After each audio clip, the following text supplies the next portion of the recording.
So previously we have talked about how we derive the easy form of our f equals to ku, the strong form and the weak form. Alright, and we also state that the weak form has if you were to input the shape function n1 or n2 or ni, you'll get a Gilligan's method because when you sub in your ni as your w, right? And we state that. Okay, and then now we're gonna, in order to derive the finite element of telling us that it is EA over L, okay, we gonna somewhat use the displacement interpolation and somewhat the geometric shape understandings to this two over here to somewhat derive. Okay, in this video we'll talk about this two first. Alright, later on we'll take this two mixed with our Gilligan's method, the one that we have derived in the previous video. We'll mix them all together and eventually you can get something out from there. So without further ado, let's start out with the displacement interpolations and geometry shapes. Let's go. In the few videos ago, we actually talked about the shape functions n, alright, but we didn't actually define what is actually n. We only say that it describes the shape itself. Alright, we didn't actually describe, we do not even know what is within this thing. And therefore in this video, deal with regards to our displacement interpolation, we're going to show you what is this n. Okay, we're also going to show you what is the geometry shape functions, which is also related to n, and how this n is so somewhat derived in our form. Okay, in order to do that, we're going to go back to the primitive way of solving things, which is this diagram over here. Alright, up till now I don't even know what is this diagram telling us, but let's continue first. We only know that this is a bar, alright, by the note that there is node 1 and node 2. Okay, and then we can also take any point. We can say it's x or we can say it's u.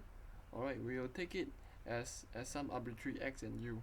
So we will have x1 and x2 for node 1 and node 2, and we will have a displacement u1 and u2 correspondingly. While the x over here, well, the u and the x over here is simply any point. It can be over here also can, it can be over here also can.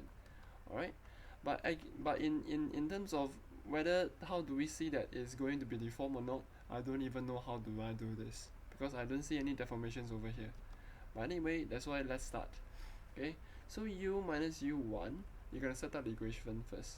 Alright, u minus u1 is taking that, taking u, sorry, so this is u minus u1. What you have is this portion over here, okay, divided by u2 minus u1. So you are taking u2, which is this portion over here, minus u1. So in other words, what we are taking is this portion over here divided by this portion over here. Alright, based on this line over here. I think you get what I mean? So this portion over here is the top part, while everything is the bottom part. Okay, so far so good, which is also equals to x minus x1. Alright, minus x1. So therefore you're talking about this portion over here, which is also this portion over here. Okay, so u minus u1 is equals to x minus x1, as we have shown over here. They are in fact the same diagram. Alright, they are same diagram over here. So this part over here is x minus x1, this part over here is u minus u1. I think hopefully you understand what I mean. And likewise x2 is this length over here, minus x1, this one. What you have is this thing over here. So in other words, you're taking everything now. Same thing, this is the denominator. So in other words, the distance within this beam itself and how it's moved, alright, will be correspondingly to node 1 and node 2. Node 1 and node 2, sorry. Yeah. So in other words, we can represent any point on the beam, not beam bar rather than this bar, alright, as any point. So we can represent x at this point, can be at this point, can be any point. So we have come out the equation to represent x at any point of our beam or our bar. Alright. So this is just the equation to represent any point on our bar. Can be this point. In our case, is this point over here. Okay. as it shows. I think this is pretty clear already. So now let's set up the equation. Okay, first I'll just bring this thing, since we have derived already, I'll bring this thing up over here. Okay, and then I bring this to this side. Okay, so I'll just bring this to the side. So therefore I have a plus and this thing bracket. Okay, so u is equals to your u1, which is shown over here, u1 plus this chunk over here.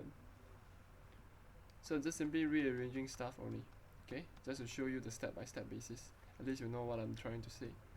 Then after you have known this step already, the next step over here is to just somewhat expand. Okay, meaning you multiply this one into u2 and multiply your whole thing over here into minus u1. So therefore you have this whole thing times minus u1 over here plus, plus this whole thing times u2 over here, while the u1 over here is the same. Okay, so I hope this is pretty clear. Next we go a slightly big step, alright, because this is u1. My purpose over here is to eventually derive n1 u1 plus n2 u2 is equals to u, which is the formula that you are very familiar with just now, alright, in the previous video. So now we sub in u1 as x2 minus, equals to x2 minus x1 over x2 minus x1. I'm lagging, I don't know why, but anyway, so this is over, this whole thing over here, somewhat u1. Okay, so this is 1 times u1, where this one also is 1 times u1, correct? And then plus this thing I can actually multiply inside. Okay, so if I were to multiply the negative inside, what I have is x1, because the negative times negative will be positive, while this one will become minus, so I have minus x, alright, x2 minus x1, alright, holding u1. Okay, so I just bring the negative in rather than I bring the u1 in. Okay, so I have this thing over here. So simply said, minus x1 plus x1, they'll cancel each other. Okay, so what I left is x2, which is this one, minus x, and then the denominator, and then the whole thing bracket u1. While this thing over here is the same, I'll not change anything, so I'll just simply bring this downwards to the side. And as you were to compare, we have somewhat show you the next step. Alright, this thing over here is this thing over here. Alright, well this thing over is the same u1 and u2 over here. And therefore, we can easily prove that this thing over here is our n1 shape function 1, and this thing over here is our n2 shape function 2. Okay? And therefore, if you want to look at it visually now, okay, I'll just simply bring this over here. Okay, what does this mean? Alright, x2, okay, which is this length over here, minus x, which is this length over here, what you have is this portion over here. Okay, this is the multiply by u1, somewhat of the fraction against the whole beam. Alright, so this is somewhat we can say that this is somewhat the change in u1, some sort of the meaning, some strain. Okay, while x minus x1, we have x over here minus x1, what we have is this portion over here. So this portion here is something talk about the u2, somewhat the strain of the system at this portion over here. So you're actually splitting out your beam, alright, into two pieces. One piece over here is talking about u1, the other piece over here is talking about u2. Okay, this is what is trying to say lah. It's trying to break down the whole bar into two different portions. To the in-depth meaning of how does it contribute to the strain, or how does it contribute to the deformations of the beam or the bar, I have no idea what the hell they are trying to do right here. Alright, it's just telling you the shape. It's just telling you that you're splitting up these parts. But what exactly is it going on? I don't even know what is going on. Alright. Nonetheless, if you were to come back here, alright, since we don't know anything about that, so I've named this as n1, this is n2, and therefore we have n1 u1, u2. You can also write it in terms of this matrices, or you can write it in terms of this a more compact version of it. Alright, so this is called the displacement interpolation function because you're interpolating the u. Alright, which is this thing over here, displacement interpolation. So what about geometric shape function? As you can see, our displacement interpolation is ni times ui. As you can see, the geometry is ni times xi in terms of x, in terms of u. Okay, so now geometry is in terms of x, just now it's in terms of u. Alright, so let's continue. Okay, same thing, but it's slightly different is that x minus x1 is equals to c minus z1. Alright, the c is this c. Alright, this is the spelling for this logo over here.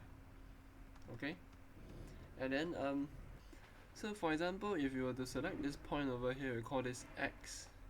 Alright, so x, which is from the origin 0, minus x1, you're talking about this portion over here again.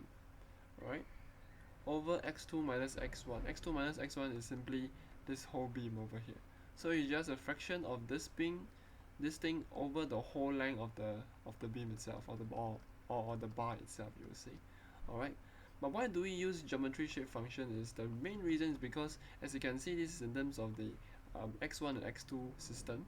Alright, with a length L. Alright, your length of the beam or the bar. Okay, but there is no coordinate system at all. We don't know anything about that. So you want to actually shift this thing right at the middle of the coordinate. As you can see, this is origin over here. So we have a minus 1 and 1. Because later on we can represent things quite readily and easily with this coordinate system like this. And from this interpolation, or we can call this interpolation because we are currently doing interpolation now.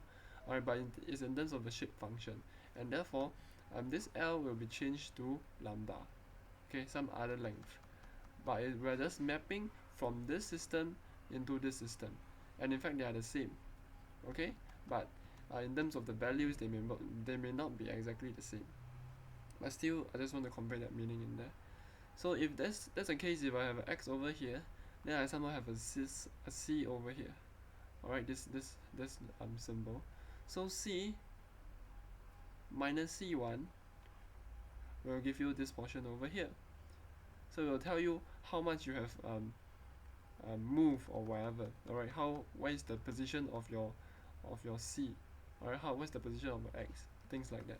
And then over c2 is this thing over here minus c1. So you're talking about this portion over here. So therefore, this thing over here is a fraction of this thing. Instead of just normal my x, is a fraction of the whole bar. So this is something a bit slightly different. As you can see, you just compare. This is talking about half of the bar. This is talking about full bar. So the power of the mapping itself over here is somewhat complex, but at least you can see something is changing. And then since we know that c1, alright, is equals to minus 1. Alright, c1 over here is equals to minus 1, while c2 is equals to plus 1 because of the coordinate system. We can just simply sub it in over here. So c1 sub in as minus 1, while c2 I'll just sub in as equals to 1. So you can just compare a while. Or in other words, I can write it beside it. I have minus 1, 1, and minus 1. As you can see, it's the same thing over here written. Alright, you can just compare a little while and check it out. So I believe you really compare, and therefore yeah. So we have proved to you that this thing comes from here, and the intuition comes from the same method of what we derive from the interpolation stuff. Alright, but instead of u, we talk about the c. Alright, with certain coordinates. Alright, and next we can rearrange a few stuff. Alright, minus 1 is we have c plus 1. Alright, and then plus 1, minus 1 we have 2. Okay, or we can also write this as because it's divided by 2, I can simply write as half c plus 1. Okay, equals to this thing over here. Alright, then I can bring this x2 over to this side. Okay, because if you were to say that this is equals to this now, alright, I'll just bring this over here. Okay, And then next, same thing, I'm gonna bring this thing over to the side. Alright, so I have from a minus I'll become a plus. Okay, maybe I should write in a more better way, like this. Okay, and then this whole thing is bracket. This is the form that you can see. X1 is this one, sorry, X1 is this one, and then this whole chunk over here is simply this chunk over here. You can double check about this thing is this thing, now this thing is this thing. So I'll just prove to you that X can be rearranged into this form with what I have just done to you. I mean just done to show you, not to you. So we have shown you that this is this. Alright, so I'll just bring it upwards. So this is this. And next I'm gonna expand, alright, this thing over here. Because this thing is something like your a minus b times c plus d, then you just expand it out. It's the same concept. So if I were to expand this out, I'll have x2 times half. Alright, so I'll have half x2. Okay, maybe I should just ignore the half. I'll just bring it factorize out over here. What I'll have is, okay, x2 times 1 is x2, and then x2 times theta, I mean not theta but c is x2c, and then minus x1 times 1 is minus x1, and then minus x1 times c is equals to minus x1c. Alright, and then because since you know that the half is over this side now, so after expanding I'll just sub in the half over here. Alright, so this thing over here is being expanded over here now. Alright, not forgetting that we have x1, then I'll just simply plus x1 over here. So x is equals to this. Okay, so I'll expand this thing into this thing right now, and therefore I need to rearrange. So I'll just simply multiply the half into all of them. So you have this thing over here. Okay, next step we're gonna group the x1. Alright, so I will have x1 minus half x1. I will have x1 over here. Okay, and then minus away half x1c. Right, so I have minus half. Almost forgot. x1 minus half x1. I should have half x1 over here. Okay, and then minus half x1c. Okay, yeah, better. And I was wondering where I went to. Alright, so I'll group them together, and I'll also group this thing together, the x2. So what I have is plus half x2. I should have half x2 plus half x2c. Okay, so I'll just grouping them all together. Alright, the blue are the blue one, the red are the red one. Just take a look and check it out. Just pause a little while and read. Alright, then I think it's simply a simple factorization. Alright, half, you can factorize out the half x. So I have thing over here, I factorize out the x1 at the back, I factorize out the half at the front. So I have left with 1 minus c. Okay, same thing I can do for this blue color one. Alright, I just simply factorize out the x2 and the half also. What I have, as you can see, is half times 1 plus c x2, and therefore this whole chunk over here is equals to this one. Okay, so I have proved to you that x is equals to this thing in terms of x1 and x2. So once you see in terms of x1 and x2, you know that this thing is another shape function n, this is another shape function n. This is n1, this is n2. Alright, and therefore you can write it out. You have x equals to n1 x1 plus n2 x2. Aha. So therefore this n over here for the c domain, alright, for this c, okay, is another shape function. You have your own shape function again. Alright, where your shape function, as you can see, is this thing. Your n1 is equals to this one, n2 is equals to this one, which I have proved to you if I were to just bring this all over to the side. Okay, as you can see, I have proved to you that n1 is equals to this, n2 is equals to this. Alright, this is for the x is equals to n, the shape function, times the xi in the x domain. Alright, while previously in the u domain, when you're talking about the displacements, your u is equals to n, and this is in terms of u. So this is a pretty much a pretty interesting understanding over here. Okay, and this tells me something I've also made mistake, is that displacement, interpolation, and geometric shape. Alright, the geometric shape is ni.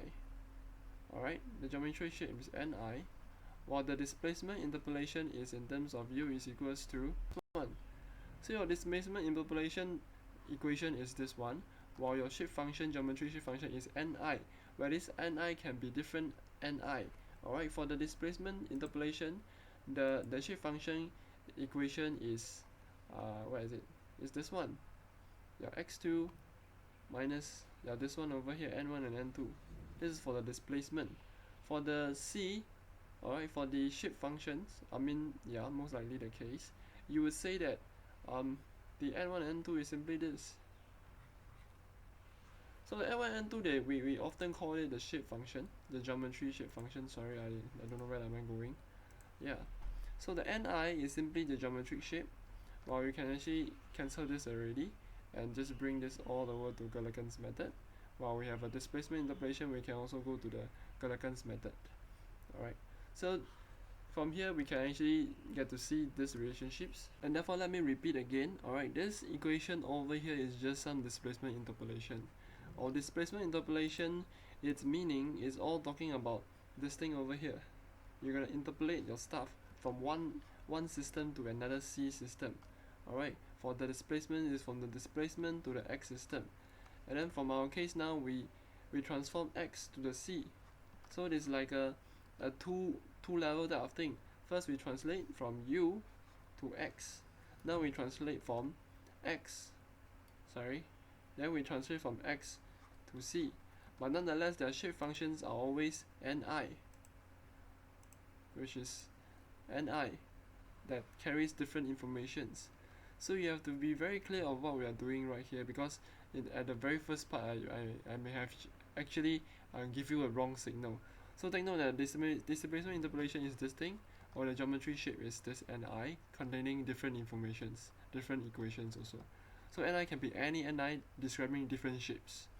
Alright, hope this is pretty clear. So I believe in this video we have shown you the interpolation method, alright, and introducing the geometry shape function. In the next video it'll be a short one. I'll just talk about how does the geometry shape work, because I've already exceeded 20 minutes. It's very long already. I shall see you there for the geometry shape explanations. See you there.